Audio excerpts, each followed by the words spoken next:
In 2021, the world caught wind of a new airline. An airline that planned to launch with A380s and only fly A380s.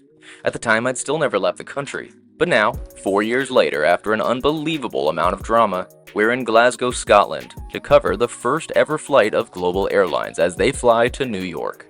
One of 2 round-trip journeys they're running as a test for the airline. We'll obviously cover the whole experience while also talking about who this airline is, what their plans are, and the controversies surrounding them. Plus, how and where they got the aircraft from. Timestamps will be below to find what you're looking for, but I welcome you to a stunning mid-May day in Scotland's largest city. Edinburgh may be more connected, but Glasgow has been regrowing the intercontinental connections they once had. This is actually the first US flight they've had since the big 3 carriers moved to Edinburgh. We were told that Global's planning for their Manchester flight to be the big media flight, which I don't understand, but anyone who's anyone is here in Glasgow for this flight. After a night out for drinks with a whole gaggle of content creators, check-in opened at 8 a.m., 3 hours before departure. At check-in, the celebration was beginning. They had balloon arches to welcome us into the lane for our class of service, and then there was a photo op with the Global Airlines backdrop that everyone queued for. And then inaugural cupcakes. Sources informed us that there was 96 people booked on this aircraft with a capacity in the 400s, and they upgraded most creators to business and first class. But not me, unfortunately. I guess I'm not quite popular enough yet. The good news is that between us all, we've got multiple experiences of each cabin. Up the escalator for departures, first and business class can access fast track. The rest of us have our normal entrance, which honestly took less time than the fast track did at this hour. But then into the terminal, and looking at the departures board, we saw our flight. Kinda weird seeing Global Airlines and JFK on signage for the very first time in real life. Through the duty-free shop and to the right is the Lomond Lounge. This is a contract lounge that, if I'm not mistaken, also accepts paid access and priority pass. First and business class passengers get access to this lounge, and I do think it's a nice space. There was not a single person in here, however, besides us YouTubers, but the lounge has ramp views and plenty of modern private seating. They were nice enough to just let me get a couple clips of the lounge, but since I'm in economy, it was out to the gate for me. They did tell us they wanted everyone to board as early as possible, as they were assuming everyone would be taking a ton of pictures.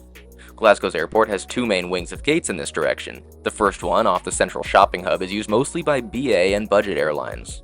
If you continue straight, however, this is the concourse used by wide-bodies. Glasgow only has 1 gate that can support an A380, and Emirates calls dibs. Their aircraft was scheduled to arrive 20 minutes after we depart, so there wasn't enough room for us there. Instead, we got one of Glasgow's normal wide-body gates. This means that the jet bridge will attach to the second door on the left, and then we'd have to get ourselves to our seat. The aircraft actually arrived a couple days ahead of time, and it was in a great spot to get views. This aircraft, famously 9 Hotel, Golf Lima Oscar Bravo Lima, or Global, lived previously with China Southern. It's 12 years old but was actually sent to the aircraft graveyard in the Mojave Desert in 2022. Global Airlines bought it and spent years renovating it to give it a second life. We'll see the interior shortly, but the exterior leaves me with questions. First off, it's not painted like they planned. They got like halfway there with the tail and fuselage name, but left the rest. That did leave us with 2-tone engine cowlings and a whole load of speed tape on that leading edge. And if you've got a sharp eye, look for that one spot on the front of the tail that couldn't be painted, presumably the camera. The aircraft was towed to the gate and was being loaded up and cleaned. Funnily enough, there was only like a few checked bags, but it does offer the only non-stop cargo connection for Glasgow in the US. The crew then got on board 2 hours before departure as we waited to hear what came next for us. As with any inaugural, you figure they'll have a party at the gate. Glasgow's terminal doesn't really fit that well, unfortunately. With narrow hallways, there's not a ton of space for a big party, but that didn't stop the patrons from chatting and videoing. It was basically just a big influencer meet and greet. But if you watch any of the other videos, I promise you'll find me in there. Roughly 5 minutes before our scheduled departure, the screen at the gate displayed our flight info. And maybe 10 to 15 minutes later, they began boarding with business class first, then first class, and last was economy. For the first time ever, I welcome y'all on board the massive A380 belonging to Global Airlines. Down here is the majority of economy seats, but it was entirely closed for James and a few select people, considering there was only 96 people on the flight. We have to go to the left to reach the stairs, and in doing so, we pass through the first class cabin. These are the exact same seats that China Southern had, with a couple tweaks and a lamp that was seemingly glued to the table. These suites are in a 1-2-1 configuration and similar to the style we covered with Garuda Indonesia and Kuwait Airways. Actually, it's the exact same seat, just with some slightly tweaked finishings. They are closed-door suites, although they have to be closed from the outside, oddly enough. That's how they keep you from closing them on takeoff and landing, but they chose that instead of a locking pin. I also find the little window kind of funky, but then it's time to head up the stairs to the Sky Pub. At the bottom of the stairs, you'll actually see a Sky Pub for first-class passengers, and some lockers for luggage since there's not really in-seat storage or overhead bin space. The staircases on airplanes is always great, lighting is typically cool, although this aircraft opted against mood lighting. The Sky Pub is their casual hangout space open to business and first-class passengers, loaded with spirits and wines, but also had a model aircraft of what Global aircraft was supposed to look like. Behind that is the business class cabin. There's 2 cabins with a galley in the middle with a 1-2-1 setup, like first class, and you'll want an odd-numbered seat so that the counter is between you and the aisle for a bit more privacy. These seats also come with a great-sized pillow and super plush blanket. You do get pajamas that look fairly comfortable, and slippers to go with them. The amenity kits, menu, and welcome cards were on the counter with the same IKEA lamp that first class has. But behind that, like the upper deck, like Air France and BA, has an 8-row economy section. Unlike the bottom deck, the upper deck actually is in a 2-4-2 setup, so if you're on the window, you only need to pass by one person to use the restroom. These upper deck economy sections are the best. It's much more private as it's a mini cabin, and because there's less seats across. I'll be in seat 71A, since we were all moved to the upper deck. The seats were all reassigned at check-in. I was able to get a window seat, but be careful, because the first row after each galley has no windows. The headrest is rock hard and made of a strange material. The seat's a more normal material, but feels so worn out that you can basically feel the seat supports. There's armrests on either side, one with the recline button. Perhaps the best part of the upper deck, however, is the enormous storage cubbies along the window. You can really fit everything in here, but be careful not to leave it, which I may be guilty of. The TV screen and seatback remote is in front of you, and I love when economy seats have the remote even though the TV's in your face. Good for gaming at least. Then there's a headset jack and the handy dandy cup holder I love to have when you don't want the whole table, which, by the way, is honestly kind of small, considering when the seat reclines in front of you, you don't really have much table left for things like a laptop. The literature pocket is an okay size to store things, but the interesting thing is the safety cards, which are High Sky, not Global, but it is branded with the registration of the aircraft. The legroom is honestly pretty poor, with only about an inch as a 5'9" human unless you sit straight up like a pencil. And you can put your backpack down here, but honestly, with that giant cubby, take out what you need and then stash the bag. Lastly, words cannot explain how hot the economy cabin was. The airport was already warm, but I was sweating on this plane. I had to take my jacket off, drank like 4 bottles of water, and still got off with a wicked headache. If only we had air vents. The look of these lights tricked me, making me think they were air vents. The refurbished cabin seems to be the fabrics only, as the seats are showing wear in every cabin. Cracked frames, loose adhesives, scuffs and tape, kind of a bad look considering it's supposed to be world class. Let me be real clear though, I do respect James and Global Airlines for pulling this off, but it is not what it was promised. In May 2023, Global got their first A380 with plans to launch flights within a year. Surprisingly, they bought this aircraft instead of leasing it, which is impressive but risky. This also made them the first new carrier to purchase an A380 in 8 years. And then a month later, they announced that they agreed to purchase 3 more A380s. The goal was stated to be a fleet of 50 aircraft, all A380s. James stated that we should expect 15 to 20 aircraft in the next 2 years with an aggressive expansion after that. He states that there's no aircraft in the world like it, and he's right, with unique levels of comfort and costs. In February last year, they finally took delivery of the first A380. Previously, it was with China Southern, but they retired it to the desert in late 2022, but after test flights, they flew the aircraft to Prestwick in May. Although sharp-eyed spotters noticed the plane flying at only 27,000 feet, with the gear down the whole flight. The aircraft then flew to Germany, where it underwent major maintenance, possibly explaining the reason why for that whole gear and altitude thing. Because of this, they also delayed the first flight to 2025 when tests were completed in January. Until recently, however, the aircraft was still very much a China Southern aircraft. When it arrived in Prestwick, it said Global on the side, but everything else was still China Southern, so they repainted the tail, but the blue stripe on the fuselage remained until just before the first flight, although it still doesn't look like the mock-ups, which definitely didn't include two-tone cowlings. They also partnered with a company to renovate the cabins, the same company, as a matter of fact, that did Delta's A330neo suites, Singapore's 737 MAX seats, Etihad's residence, and Virgin Atlantic's loft, although it still wasn't clear what the cabins would look like, just that they'd be industry-leading. Highfly completed the final test flight in April, as they will continue to operate the aircraft until Global can get their operating certificate. Once this final test flight was completed, however, tickets went on sale less than a month before the first flight. The interesting piece is that Global announced a partnership with American Express to give benefits to cardholders, but when tickets went on sale, they didn't even accept American Express cards. It's also worth noting that they have a second A380 with Global branding on it that was used for early photos. That one flew previously with Singapore and then Highfly, but has been in the French scrapyard with no plans for it to return, as it has seats that no longer meet specifications and therefore cannot be certified. So you can count it if you want, but it's basically the only Global aircraft at the moment. They supposedly have 2 more ordered, but I'm not sure where they are, but that's chipping away at the big goal of 50.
There were quite a few amenities at the seat waiting for us. The pillow was your basic everyday economy pillow that most airlines use. I found the blanket to be solid at least, definitely better than average. We also got amenity kits. There was 2 variations of them, but they appeared to be the same ones that business class passengers were getting. The bag was really high quality, I feel like. It's actually the same brand that Philippine Airlines uses, but seems to have more stuff, including socks, eye mask, earplugs, and dental kit, but also Global Airlines branded pen, comb, shoehorn, and even a little mirror, and then some real nice local amenities and sample size perfume. It also sounds like the first class kits had similar contents, just a slightly different bag. The red bags are similar, by the way, not sure if they're gender specific, as the hairbrush and perfume in this one seems maybe more feminine, but shoot, I was loving the extra amenities. Prove me wrong, but all amenities are good amenities. Especially because next were the inaugural specific amenities. We got a welcome card denoting the specific flight, but we also got the menus. Very few carriers offer menus in economy, so it was great to see so many options for the meal. On this flight, we'll get 2 meals with snacks available throughout the flight. Honestly, not bad for a flight barely over 6 hours. There was also a good selection of beverages, but the lunch and dinner seemed promising. The good thing about Friends in other cabins is you can see what the menus included. They still have the same meal structure, but the offerings are slightly different. I noticed some similar dishes, with the main difference being that there was more options, especially in first class where they had the same 2.5 meal setup, but with an entirely separate wine list, including a California wine. Not even 20 minutes after departure, we were given hot towels and served champagne. Sure, it comes in a plastic cup, but this is economy. And I don't think it's just an inaugural flight gift, considering they announced a partnership with Laurent Perrier to offer champagne in economy too, even if it's not on the menu. They gave us that and said they'd bring water by shortly, but then 20 minutes passed, then 40, then 60. We didn't get any sign of food for 2 hours. Business class apparently took 3. It sounds like only first class got their meals right away, and it sounds like the crew is having trouble locating things that were put in strange places on the aircraft. But on a 6-hour flight, to get your first meal halfway through, why even bother with a second meal? I chose the chicken option for my lunch service. It included the herb chicken Ballantine with garlic potatoes and veggies. It came alongside a caprese salad, super tasty, and a citrus tart with lavender. To drink, I originally wanted the IPA, but they offered me the lager instead. Not bad, considering I'm not sure I've ever had an Italian lager. Then, that was collected, they offered tea or coffee, but what's with the coffee being only like a third full? The lavatories on A380s are awesome because of how large the cabin is. Honestly, in all cabins, the lavatories are a great size, just with varying levels of amenities. You can see we got some hand soap and lotion from the same brand as the amenity kit, but we were missing the flower the business class got. And I will say, we know those famous first-class lavatories on A380s of Emirates and Singapore. China Southern opted against these since first class is downstairs due to the weight. So upstairs is a basic lavatory and the Sky Pub extension. Speaking of the Sky Pub, this plane was a party. Hanging out here, most people just wanted to talk to James and Richard, which makes me think of Top Gear every time I say it. They were great though. Great dudes and loved talking to everyone despite the day probably being super stressful for them. But it was also just a YouTuber meetup. Everyone filming their own stuff, cameras on cameras on cameras. If you recall, all 3 menus had mid-flight snack options. In economy, they brought a basket by at some point with the options in it. And for business and first class, in the Sky Pub, there was a counter to the side where Emirates had their massive restrooms. But on China Southern, and now Global, this is where the different snacks are available to us, including some nice candies and nuts and olives that Josh described as spicy. If you're looking to sleep in here, recline ain't the best. It's still an old seat, and I also found the seat itself to be rough, so altogether it's not the best bed. And in these A380 upper decks, you can't even lean against the wall because it's so far from you. Fortunately, Global scheduled it so that both directions are all daytime flights, even if it's just the 2 turns for now. But it does make me wonder, if we see Global come back for more, will they keep the daytime schedule? They planned LA, but if they left at the crack of dawn, it's an 18-hour journey if we include time change, so if you departed at 8 a.m., you wouldn't land until 2 a.m. in the UK the next morning. And I can guarantee you that no one's sleeping in these seats. Even if you do have a pillow and a comfortable blanket. Especially because I went to adjust the headrest, and the thing fell off the mount. Now I really ain't sleeping.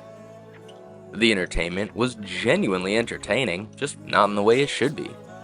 For starters, they've got IFE screens, but they've completely disabled them.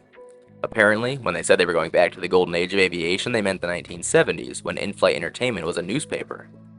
Once again, I've flown airlines without screens working, but they didn't promise the ultra luxury that Global did. They do have personal device entertainment if you connect to their Wi-Fi, and the plane actually has the hardware for the Wi-Fi apparently, but Global decided not to utilize that, or add Starlink if they really want that world-class experience. In there's movies and TV shows. Not the worst choice of movies, but still not a huge selection, and TV shows are just pitiful. There's a few titles and only a few episodes of each. Oh, and if you want to watch it, psych, you're getting an error message, and you're not watching a thing. So let's say they fix this issue before the next flight. Enjoy a few hours of entertainment, and then you get to switch to window views, considering there is 0 form of charging in these seats. No universal ports, no USB. I'm just saying. I actually really like James's vision bringing the luxury back to air travel. Instead, he took each aspect and did the opposite of what a world-class experience would offer, just not executing the vision. Roughly 90 minutes before landing, we received our dinner service. If you're in business or first class, you get a great set of caviar. You can see Josh's set here before we were booted back to our peasant cabin. For this one, I decided to get the beef option. The grilled beef came in a horseradish puree, carrots, and broccoli. But why is everything swimming in this liquid? The lunch was a similar story. On the side, we got a superfood salad, as they called it, with groats and veggies, plus a chocolate cake of sorts with a honeycomb crumble that was delicious. It also went well with the Brewdog IPA that I actually got this time. I gotta say, they got some great alcohol choices on this flight. To wrap everything up, we were then handed these cards. Most of y'all have probably heard of the TWA Hotel, modeled after the OG TWA terminal at JFK. The famous hotel will be hosting an after party for the flight, and all of us passengers are invited to join. So you know how we will be closing out the video. But it's good considering the lack of celebration in Glasgow.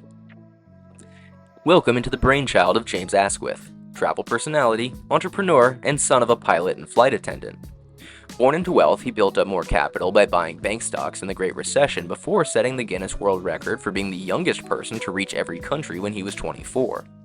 His first major venture is known as Holiday Swap, which allows homeowners to swap homes while traveling. In 2021, James established Global Airlines with the goal of launching premium transatlantic flights. He said he knew what he'd name the airline before it existed, as he used to doodle Global Airlines in his school books. But while most new European airlines are fixating on how to offer the lowest fares, Global wanted the opposite end of the spectrum, offering as much luxury as they felt the world deserved. They'd also be doing this with only A380 aircraft. The A380's been mostly a failure, and the airlines that have been successful with it had decades of growth first. They didn't just start with the world's largest ever passenger jet off the bat. It was announced that they'd plan a hub at London Gatwick and fly to New York and Los Angeles, two of the busiest international routes in the world. They'd be competing with multiple airlines who are not only in an alliance but offer multiple daily flights. So if Global has a single flight, or maybe two each day, it may not offer the flexibility to draw in enough passengers. They also pitched 5 cabin classes. The first class had mock-ups as they truly wanted something special. One of these included private suites over 4 feet wide with private lavatories. Business and economy were left without anything crazy at the moment, but then was Gamer Class. Gamer Class was supposed to be a 131 cabin with Xbox and PlayStation in the sofa-like seats with large TVs. The airline stated that we can have all the Gen Y and Gen Z gamers from TikTok on board having gamer tournaments. While it was definitely original, they were banking on people being so attached to gaming that they'd pay extra to game for a few extra hours on board. So the plans were scrapped in 2023. It became apparent that James would need help launching the airline, so he partnered with seasoned aviation personnel in executive or consulting capacities. In January, the team brought on the former OnlyFans owner. They also brought on the former A380 chief engineer for Airbus to have the aircraft expertise. They entered a maintenance joint venture with a big German-sounding company abbreviated with EFW. And then obviously Hi-Fly, who will operate the flights as they have A380 experience and an operating certificate. So it was the only way for them to accelerate the integration and the launch of the aircraft and airline. It's worth noting that Hi-Fly operated a single A380 for a short while on ad hoc services. But with Hi-Fly throwing in the towel on the A380 charter and lease services, it kinda proves that it's not suitable for a future for Global, which Global previously said was their plan for launch. The maiden flight, originally planned as Gatwick to JFK, was shifted to Glasgow, but will offer the first daytime A380 flight from the US to Europe. Unfortunately for them, US travel has been in a dip this year, with carriers reassessing their supply on these routes. Not great for an airline that needs over 300 passengers per flight to be profitable. I'd expect it to be a bit higher even. Finally, the Global brand remains a bit fishy to me. For starters, James' main venture, Holiday Swap, has been rumored to be paying bots for fake reviews. It's also been noted that the Global Airlines Instagram account used to be a spotting account and Airbus fan page from Turkey. It's not uncommon for people to sell their accounts with large followings once they're done with them, but this means that of Global's many followers, a fair portion of them were following the account before it was Global. Plus, there's a rumor of bots with this venture as well. And lastly, the airline obviously has major hurdles to overcome if they want to become a regularly scheduled carrier, but they keep distracting us from those hurdles with unimportant news. Who cares about the operating certificate when you got caviar? The whole thing reminds me of Global Ghana Airlines, except for the biggest thing, this one actually flew. No matter what anyone says, I'd like to see you operate a revenue A380 flight. James does deserve major props for that. He states that he's sold and risked everything to be in the position he's in, putting everything on the line.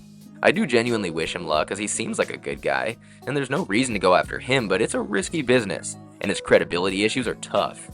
Every decision they've made is unorthodox, leading people to believe that they're just not serious.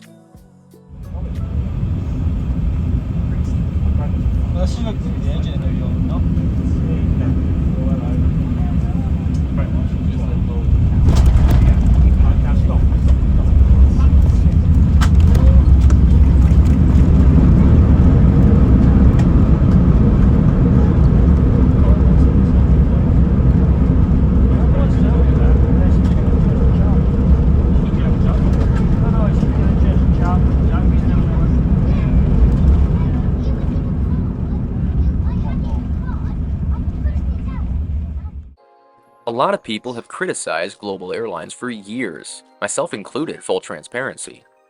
The whole thing felt scammy, or at the very least unorthodox.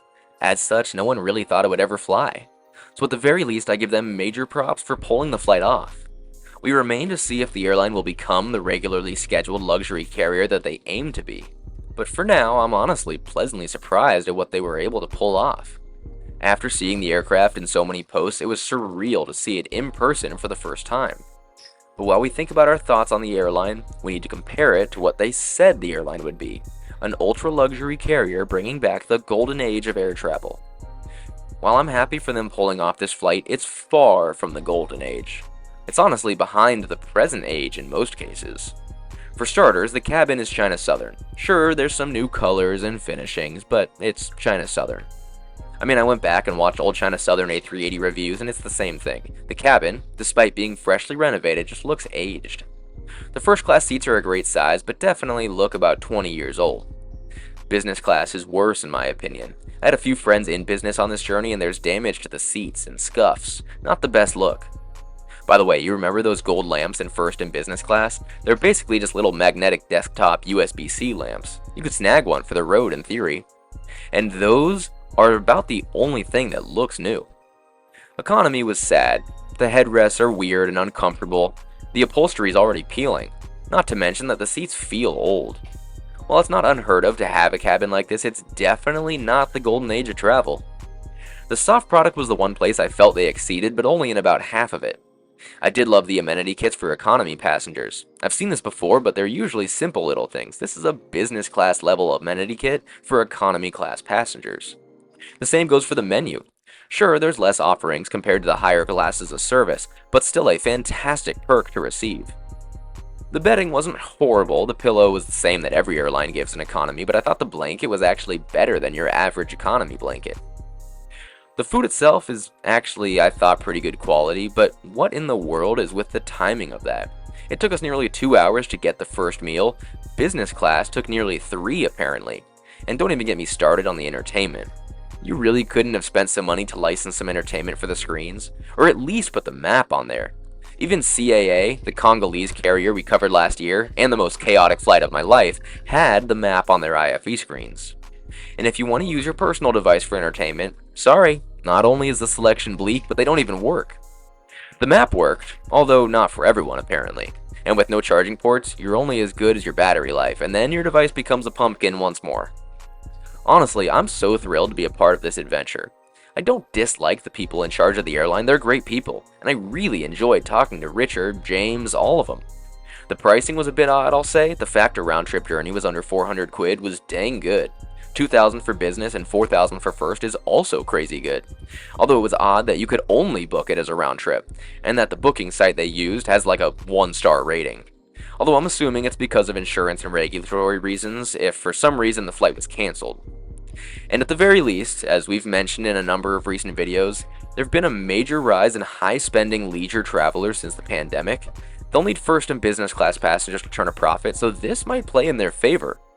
I honestly just feel like they rushed the airline.